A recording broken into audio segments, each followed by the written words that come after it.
will say, being on red side is a slight disadvantage. Currently, blue side has about a 60% win rate. I need to quickly chime in that Bel'Veth has been locked in. I know, this is good. Yeah, I didn't want to air creep, but it's like it's Bel'Veth. Yeah. So I'm kind of about it. I'm about it, especially for Elyoya. Putting him on a carry jungler, especially if Niski's on something that is going to be enabling and supportive. That's right in his wheelhouse. It's also a spicy proposition because my crystal ball pick'ems had Bel'Veth as the highest win rate champion with at least 5 games. Oh, okay. So this is a peculiar start.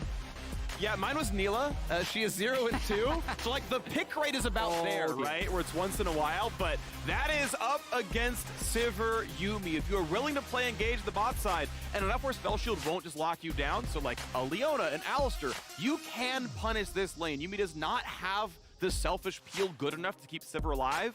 If you've got the damage coming through with MF Alistar, which I think you should have, and you can actually pick yourself a decent lane. Now, is Alistar going to fit every team comp? No. Do you want to give Zeka an Alistar ult? Also no. But Leona also fits that bill. Again, there's the mind game around. Can you spell shield Q? That is playable, so it'll be very action-packed down there, I think. Yeah, and very similar to the conundrum that EG was faced with in their loss earlier against DFM, where they had the misfortune. It was actually Sivir Yuumi locked against them, and Vulcan decided to go with Soraka. Now, the situation is a little bit different here because Bel'Veth is already locked, so you're going to be getting a large proportion of damage from your jungler anyways, but definitely in terms of which would I rather be, I think I'd rather be Deft Barrel Hero having Sivir Yuumi, even though it's the nerfed version since we last saw it be highly prominent in playoffs. Both nerfs still viable, though. I am going to say I'm a fan when you can play a lot of styles. Yeah, okay, you can call Sivir Yuumi Resident Sleeper. It's wait till 35 and receive your free win in the mail. But getting to that point, if they're balanced, actually is compelling because you'll be under pressure. They'll be stacking dragons against you. They're going to get 2 items first, and like there's going to be a pressure game going on there. Yumi's going to have a hard time like showing up the first Herald fight, things like that. And so we'll see how much tempo Mad Lions can have and what they can get going on because Bel'Veth obviously really wants that 8-minute Rift Herald to crack the game open. And that's going to require them to have the first move there. So I do wonder what Niski will take into the Sylas, which was so quickly taken early, trying to follow the rest of the bans as well. I do like the double jungle bans from Mad Lions since there is a mismatch in the roles that are selected. And currently it's actually just DRX trying to ban out almost like blind pickable top laners, which is a little peculiar to me. Unless Kingen might be thinking about, okay, the Sylas is still holding its flex. It could be a mid or top Sylas depending on what Mad picks. So what's interesting is with the Gnar being left the entire time, Sylas is very good into Gnar. A lot of it is because you love taking Mega Gnar as your ulti and then playing it out. You're seeing Mad Lions actually holding top lane for last, but they're like, yeah, you know what? It's fine. I think the lane as well, by the way, of Sylas Gnar is also quite good. Yeah. Famously, Armut's biggest champion is Gnar, always played at World so far. Gnar and Aatrox. As Sejuani comes in, that is technically, although I have to still lock in both champions, double flex till the very end. And what's going to be top side? Camille, Gnar, if you play aggressively, you play towards the lane, it's going to look really good. They move the Sylas towards the mid lane. Sylas versus Vex is going to be that matchup. And Mordekaiser, I love. I have been waiting so long for Mordekaiser as a counter pick to Yuumi. She flies into Sylas, flies with Camille. You ult the Camille, and Yumi's like, I'm on top of Leona alone, and just dies. So, huge fan of this one. If Arma could be in the team fights, and just kind of take the L, ulting the carry, and survive in the one-on-one, you can just kill Yuumi. And you just start a team fight 4v3. Yeah. Actually, the last time Mad was in play-ins, 2020, the old top laner of Mad played Camille, and Impact then played Mordekaiser and dunked on him. Yeah. So, the same coach for Mad Lions was on stage that day. Who knows if that has any impact on it, but I agree with you. Mordekaiser can actually be a legitimate counterpick into Camille, and watch for a very funny interaction if Sylas ever steals Mordekaiser ultimate, because they share the same death realm. You hang out together. You can actually have 4 players in Mordekaiser's realm at the same time, but that's for the future. Will be impossible to read on Spectator, but is really cool in game. I'm trying to think of what's the meme where you're like surprised to see someone there. Or you're like, oh, you're here. That is my interaction playing like 2 days ago. So Mordekaiser, I'm like, there's a Sylas in my death realm. What's going on? And immediately pops out because my top laner killed him or whatever. I'm like, all right, cool. But it could be a fun game overall. I'm excited for this one. European fans, If Mad Lions wins, they are tie-breaking for first, either a two-way or a three-way tie. RNG could join. They're likely to if it happens. Obviously, DRX fans hoping they just win. They 5-0 it. And if you're tiebreaker fans, you're Mad Lions fans. More tiebreakers if Mad wins. Yeah, Europe loves ties. I hear that. Yeah. It's an old saying. It's an ancient wisdom, you know, brought down from the elders. And I want to see what happens here because it's going to be a very fun game of League of Legends. DRX and Mad Lions hit the rift here as you figure out who is grabbing the top spot in Group B. The LEC's 4th seed Mad Lions still have full control. Speaking of control, you can link your League account with Twitch Prime to receive free digital goods and control those as well. Yeah, just to talk a little bit more about the cohesion of the team comps, I really do like what DRX has put together.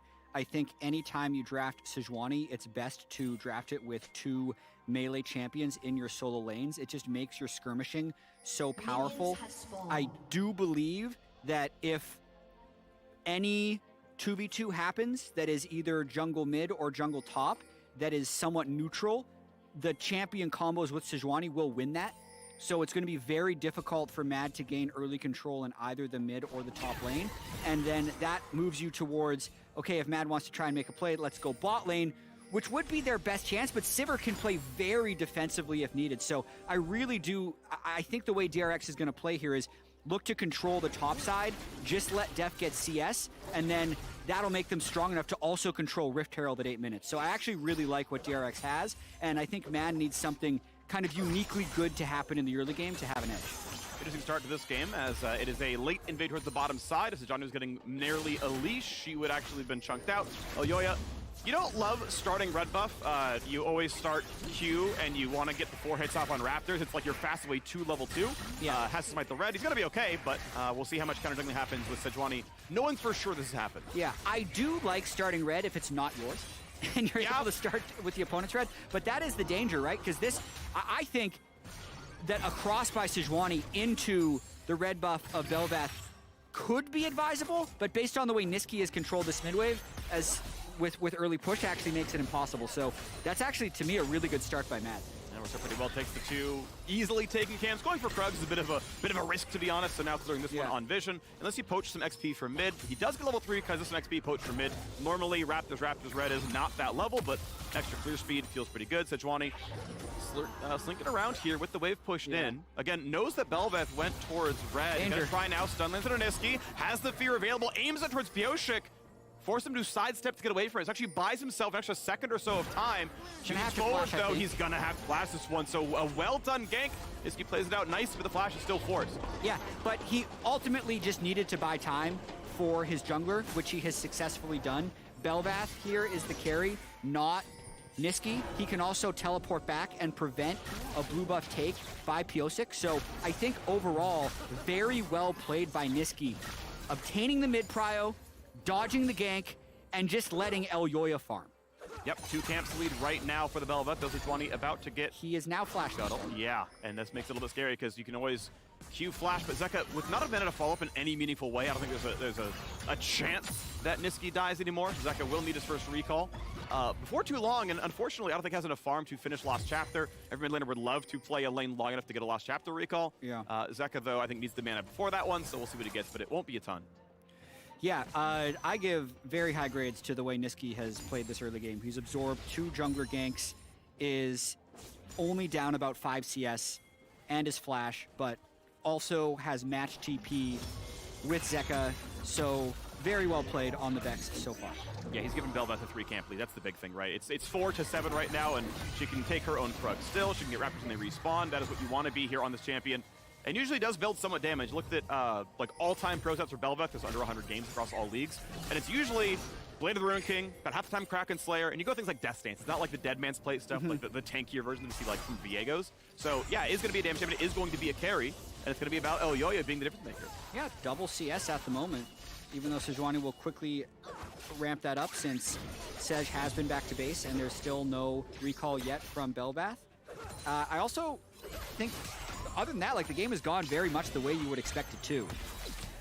Bot lane having push is the somewhat unexpected part since DRX, really has pressure everywhere. Ooh, Unforgiven with Cleanse Not Heal knows that if Deft like lands a flash Q, you're flashing and hoping you don't die from something else out of Yuumi. I mean, Barrel, if Barrel's on the top, it's actually just flash Ignite, and then Q lands and you just kind of die to it. So it has to actually drop that entire wave. So Unforgiven, given a bad recall, down 8 CS, and it's going to get worse. And the question is, does DRX take a tempo recall? They should be on Noon Quiver money, even though he did a Doran's Blade start. I think he's farmed enough that he has 1,300.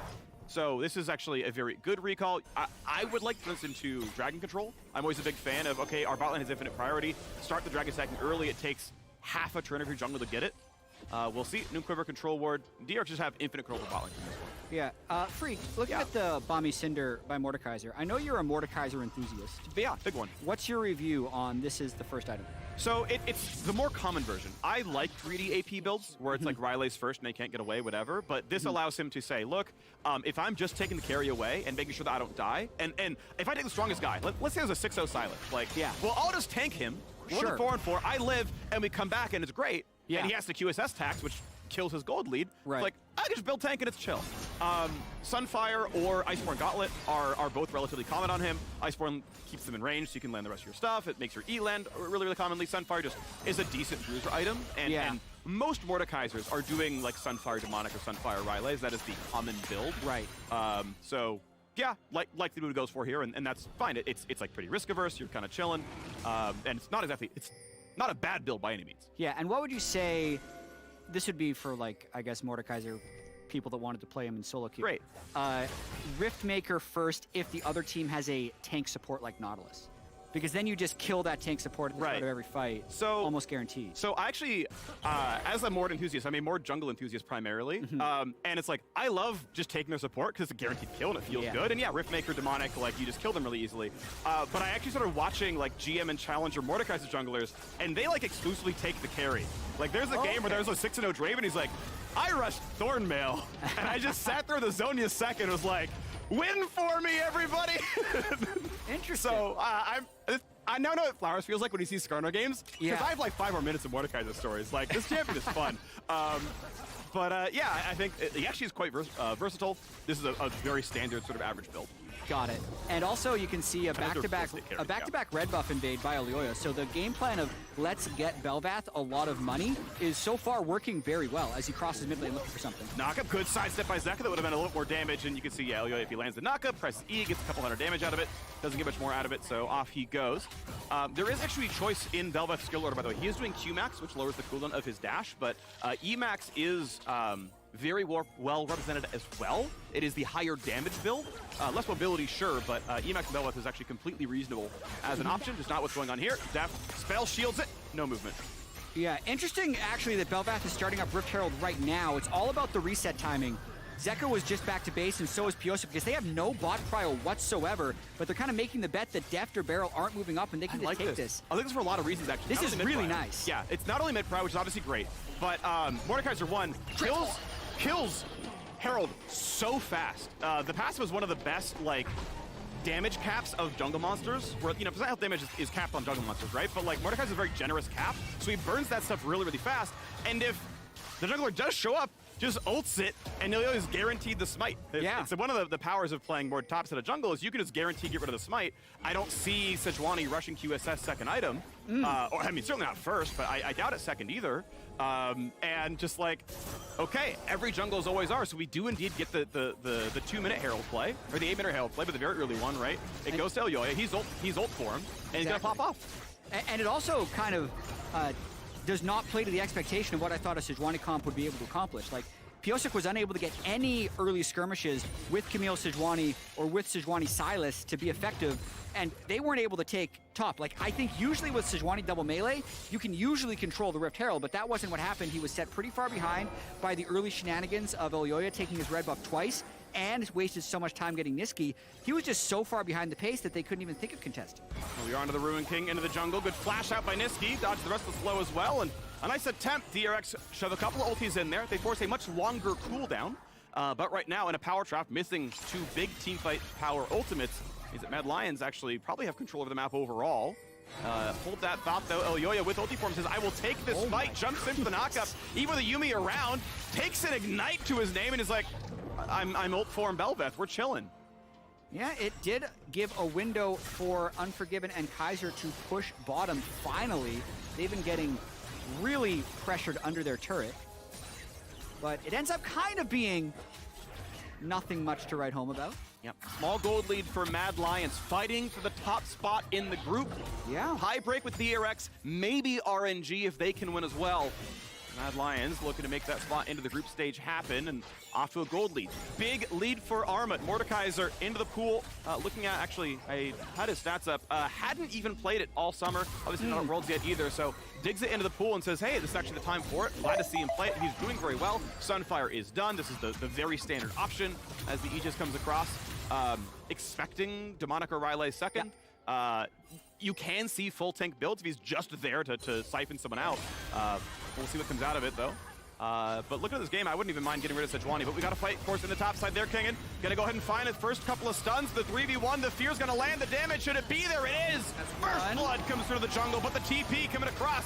Big damage towards Elyoya, staying alive for now. Death Realm has been popped, so Zeka cannot get anyone useful, or Pyosha can't tell which one. I think it was a Sejuani he had grabbed based on the damage profile, and it meant that you couldn't deliver the stun, you couldn't lock anyone down. Zeka could not finish the kill. Yeah, Armut removes the synergy with Sejuani after that turret dive. Very well done. And the kill goes over to Lord Elyoya. He gets all the CS. Every move is for him. Every red buff is for him. Blade of the Ruin King completed and free boots now in his inventory. Let's watch this one more time. You can see there'd be a temptation to try and ult right now, but you have to stop it. If you're the Mordekaiser, they get the pullback, they chain it really nicely with the CC from the Vex, and they finish that off. But then just a really nice job at the back end of this fight. Let's not let Sejuani passive allow Silas to lock down Elyoya. Yep. He gets enough damage out that DRX does not want to chase through, and they get away with the kill.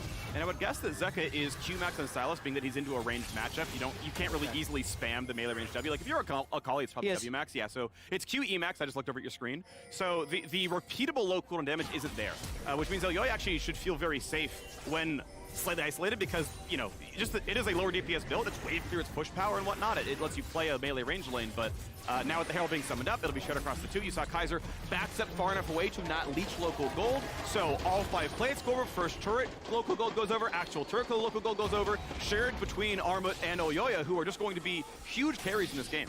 So a lot of League of Legends still has to be played for. Yes.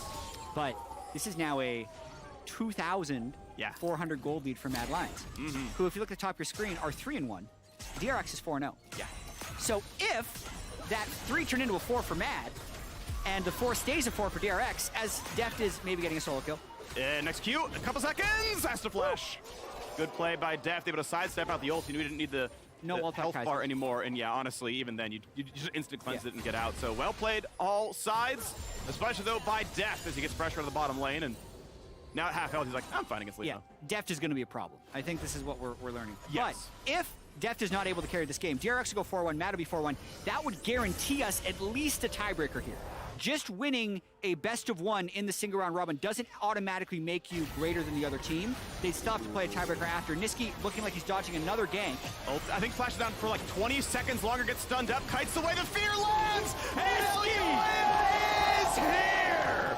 Finds another, comes back to take the Oathie form. Niski gets bailed out by his jungler. Dude, I don't think so. I think Niski is smurfing this game. He's absorbed 3 or 4 ganks. It's bought Elyoya so much time to farm and get the kills. He's not even that far behind on CS, and now they take the Drake. Well done all the same, though. A nice gank, but yeah, it's going to look beautiful. Cloud Drake claimed. Definitely late on the dragon stacking. That is the general MO here, actually, at Worlds. Herald has been much more highly prioritized, but really, really well done. Actually worth noting some data across play-ins so far. Obviously, a lot of biases available here because it's a bunch of single run-on best of ones, but blue side is 60% win rate and almost always gets first Herald from their top pressure. Yeah. And Mad's gotten kind of both everything right now. Yeah, Mad is smurfing. So he dodges the Sej ult. He also dodges the Pyosik W. Yes, Yuumi gets him, but he waits for the stopwatch after he lands the CC that then buys enough time for Elyoya to finish off Zeka. Oh man, gets away with a sliver of health at the very end. But as we see in the little pip, Deft is still a problem. Like a really big problem. So this is actually kind of death versus the world in this game. Yep. And Mordecai is just going to be ulti Sivir, as it turns out, in these fights. So Sunfire, he's got himself... Well, the ult is a projectile, right? It is spell shieldable. So it is spell shieldable on reaction if Deft is... So you remember from LCS playoffs, we had like Vi Sivir, and somehow every single time Santorin was able to smite off spell shield from... Or like it was Hans Sama and like Closer was able to smite every time. So like, I mean, the timing window gets absurdly tight, but ult range, it is a longer range than smite, but if you are in range, you can be like, I'm ulting you, and then you can try to smite off spell shield right before it lands. But he doesn't have smite, he's top lane. You're right, I'm stupid. So we gotta fight in the top side. It's already Forgiven going down. You play so much jungle Lord, you're like, this is the tech. I'm so stupid. Yeah, well, forgive me for that one. He'll TP onto him. Anyway, a kill in the mid side. Apologies for the mistakes there. Zeka has done nice things there, getting themselves a kill on the board. Still a 2,500 gold difference, but Deft now hoovering up mid lane. Yeah, they... The bot gap would be the way that DRX takes this game, but I mean, Elyoya is also farming up a Storm that is now 120 plus CS. Actually gives his blue over to Niski, so that's the type of cooperation you love to see. Niski gives all of the farm to Elyoya until the blue buff is at stake, and then he's able to pass it off. But yeah, look at that CS gap between Sej and Belvath currently. Quick maths, 47. As well as the 2 kills. Yeah, it's got to be huge. Looks like we're on a Ruin King Sunfire, I think. The build out here for the Belvath. He'll probably go Tank Mythic. Yeah. Very standard to go pretty bruisery. Death Stance is the common pickup. You can see Kraken, but it's often like, it can be like Kraken Death Stance kind of stuff. Like you pick your version of Bruiser, but Belvath often wants to be able to hold on in the front line, so no surprises here with the build. 2 minutes ago still, till the Hextech Drake spawns. Yeah, Unforgiven very far behind the curve versus Deft. Deft with Mythic complete, trying to fight over this mid-prio. That's what MAD is here for, knowing that Silas is back in base. Niski had basically skipped that entire wave bottom to hopefully get a pick mid. Now he has to run back, and there'll be a reset period for MAD. Yeah, and honestly, there's not much to strive for right now, right? I feel like we're in a pretty solid spot where there's nothing to play around, so it's really just like kind of freestyle. What can you play for? What can you grab? Okay, a camp, cool. That is, 70-ish gold to our side, 70-ish gold denied away from Pioshik as well. Arma going to be in a little scrap here with Kingen. Of course, has stacked a bit of armor early on. Looking to ult, maybe from Kingen's side, and doesn't want to lock him down. He had reinforcements coming, and either one you can cast it on the Camille side or the Mordekaiser side. Just like, okay, we're going to keep you here for 8 seconds, and then it's 3v1, so you'll die afterwards. But either one, we're going to press that button out, and we get the Herald spawn now to the bottom side as no one is here. This turret is almost certainly just going to die. Mad Lion's going to find themselves with 2-1 turret lead. Both solo laners show top lane for Mad, so Elyoya uses that opportunity to go take the bot turret. Really like that play, just increasing his own pocket more and more. The gold leader in the game, weirdly enough, is actually Mordekaiser, but he's forming a storm. Yeah, he's actually 10 CS per minute, plus he shared in the first turret gold from the first Rift Herald drop. So when he hits Demonic or Rylai's, that's when he's going to get also very powerful. So I think Mad Lions, if you're going to ask them 18 minutes ago, what game state do you want? I think they'll take this one probably 9 times out of 10. All right, I need Mordekaiser has 300 gold inventory, so that you can't combine either one. Rylai's is 415, I believe, so you can't tell which one he's going for. Demonic obviously more damage. Rylai's helps you like lock someone down. If he does, for example, go for Deft, who wants to kite him, Sivir ult doesn't beat Rylai's slow, so that like kind of signifies that's your target selection a little bit. We'll see what it ends up being, though. Unfortunately for him, doesn't get another recall timer off before the dragon spawns. It's up in 12 seconds. QSS not in for Pioshik, so if you want to ult him to guarantee the smite for your jungler, that is certainly an availability. And should honestly just win the duel against a 4-level deficit Sejuani. I mean, for the most part, it looks like DRX is conceding this Drake to try and get farm on the top turret, but then Mad is also conceding the Drake to get the even more valuable inner bot turret. Looks like Herald actually hit that one, so even though they kind of left Herald alone after they got the first turret, it actually managed to slam, so a 1/4 HP bot tier 2, easy to kill. Arma again getting the gold. Zeka topside does have TP. For this to hold the wave if he can.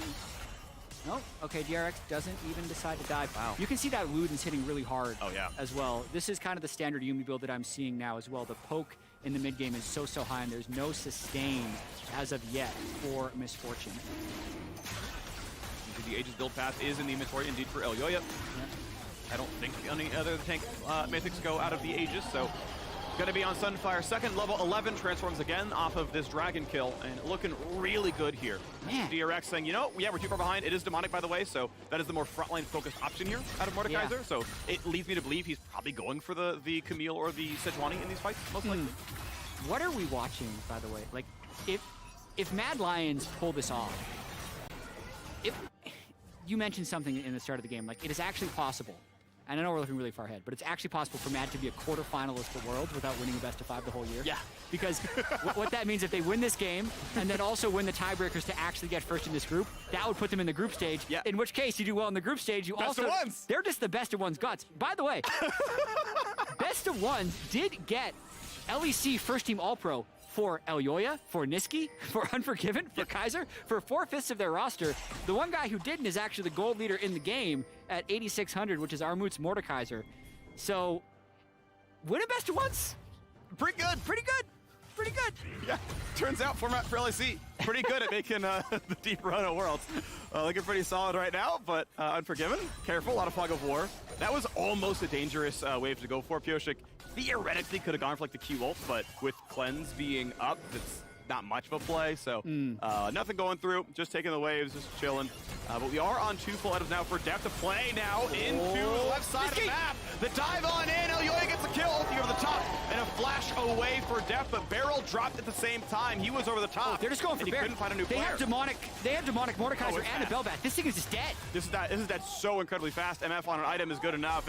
It's DRX every time realizing we just have to cross map. Mad Lions are simply too strong. Every time they pick the fight is right.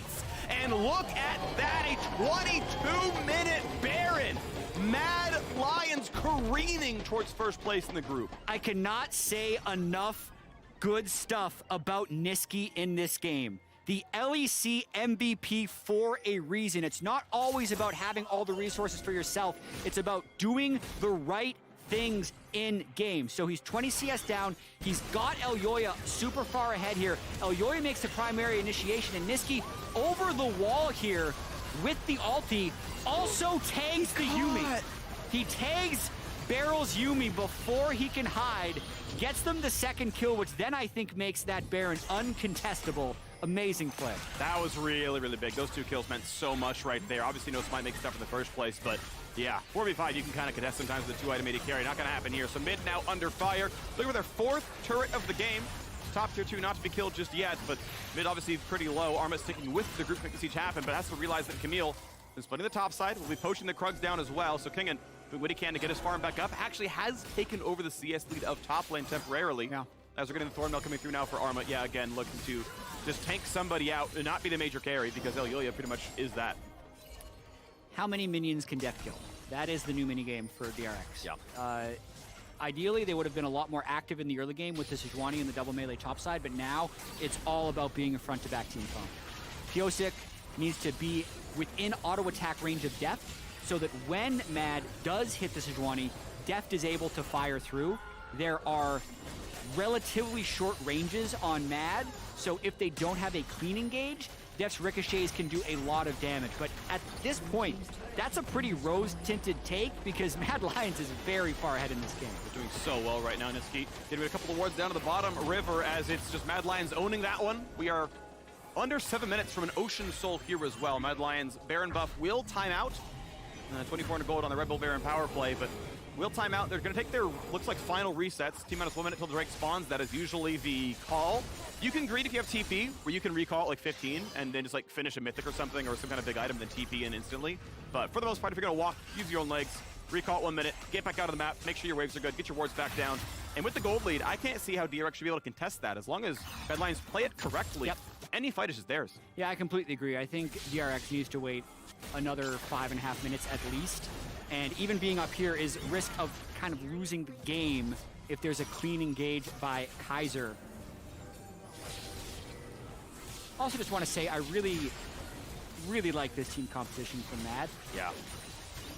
Specifically Kaiser on Engaged Champions. I feel like kind of ever since he arrived on the scene in LEC several years ago, he's been so good at creating team fights. So this is part of why, personally, I said this before World started, I feel like it was actually somewhat unfair the way people dumped on Mad Lions and their perceived form coming into this event, because they were very bad on playoffs patch, right, which made them bad in playoffs.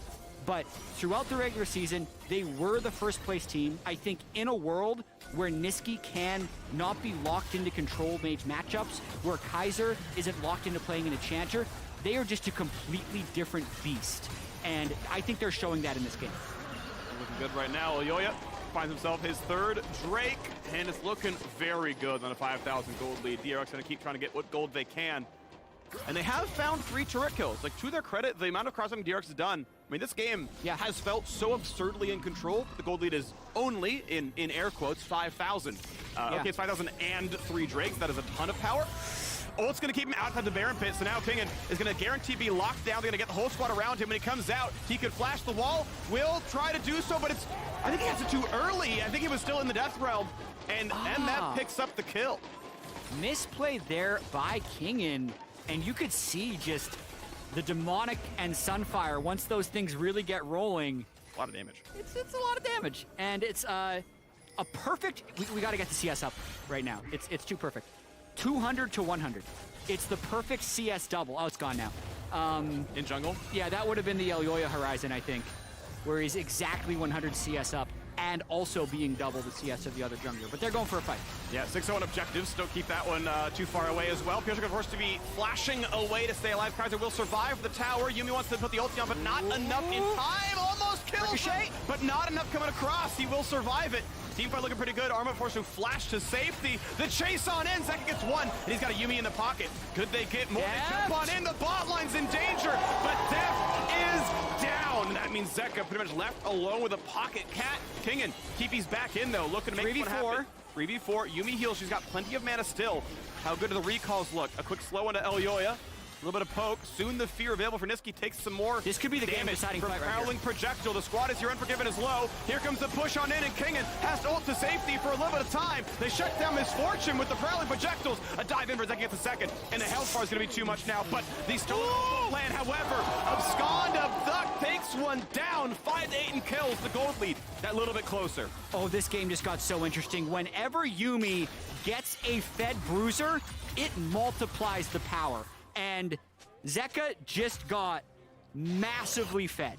He is now the richest player in the game and will have a Yuumi on. Let's watch this one more time. So Camille is already down, which emboldens Kaiser to go for this initiation, but they can't quite get the execute, and he takes 5 turret shots. Then, look at how grouped everybody is. The ricochets will hit everyone, and Deft speeds up the team. Deft plus Yuumi means you actually can't run away once a fight is lost. Zeka, who's had such an incredible play-ins tournament so far, flashes in to get the close. Of course, Nisqy actually knows exactly when to go back in to kill Deft, and then the end of this fight was just about biding time, and just the Silas ends up popping off.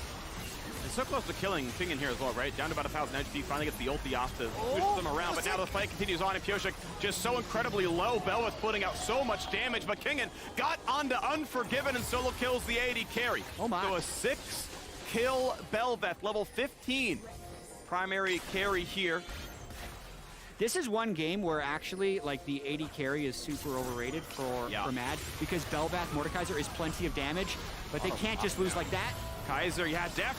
I mean, he killed himself flashing on the AD carry in the previous fight, went too aggressive, and Nisqy was there. This one almost oversteps as well, but Kaiser still kind of locked down. Zeka will try to find that kill. Kingen is able to get out, and finally Leona drops. So that is a jungler down for the entire bot lane of Mad Lions.